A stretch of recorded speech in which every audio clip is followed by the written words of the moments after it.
আকাশে হঠাৎই নেমে এসেছে বিশাল বিশাল আকৃতির দানবীয় শিলাখণ্ড, আর তাতে দুমড়ে যাচ্ছে গাড়ি আর বাড়ির ছাদ। এতে দিশেহারা হয়ে চিৎকার করছেন প্রত্যক্ষদর্শীরা। এমন ভিডিও হঠাৎই ছড়িয়ে পড়ে সামাজিক গণমাধ্যমগুলোতে। দাবি করা হয়েছে এমন ঘটনা ঘটেছে যুক্তরাষ্ট্রে। ভাইরাল হওয়া ভিডিওতে দেখা গেছে আকাশ থেকে বিশাল আকৃতির শিলাখণ্ড পড়ছে, আর তাতে গাড়ি বা বাড়ির ছাদ ক্ষতিগ্রস্ত হচ্ছে।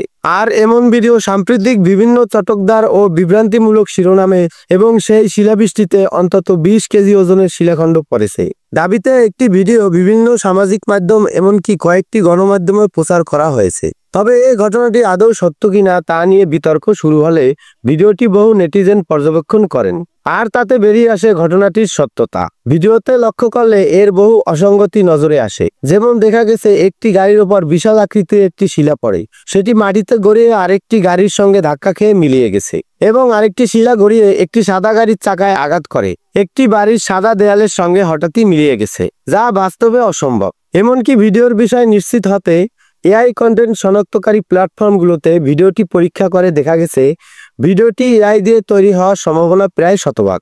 পরবর্তীতে লাইভ ট্রেন্ডস এআই নামের একটি ইনস্টাগ্রাম অ্যাকাউন্টে আলোচিত ভিডিওটির মতো আরও দুটি সামঞ্জস্যপূর্ণ ভিডিও খুঁজে পাওয়া গেছে, যেগুলো যুক্ত করে ভাইরাল এই ভিডিওটি তৈরি করা হয়েছে। এছাড়া যুক্তরাষ্ট্রের কোনো স্থানে যদি আসলেই এত ভারী মাত্রার শিলাবৃষ্টি ঘটনা ঘটত, তবে ওই ঘটনার ভিডিও বা স্থিরচিত্র এবং ঘটনার বর্ণনা সহ বিভিন্ন আন্তর্জাতিক গণমাধ্যমে প্রচারিত হতো।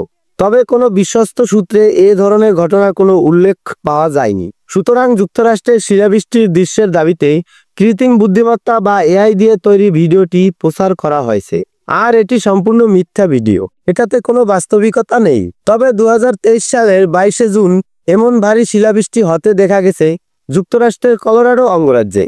সেখানকার ডেনভার শহরে এক কনসার্টের সময় হওয়া ওই দুর্যোগে শিলার আকার আয়তন প্রায় টেবিল টেনিস বলের সমান ছিল বলে জানা গেছে।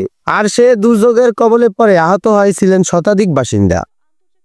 সৌরভ হালদার, কণাভোকাল সংবাদ।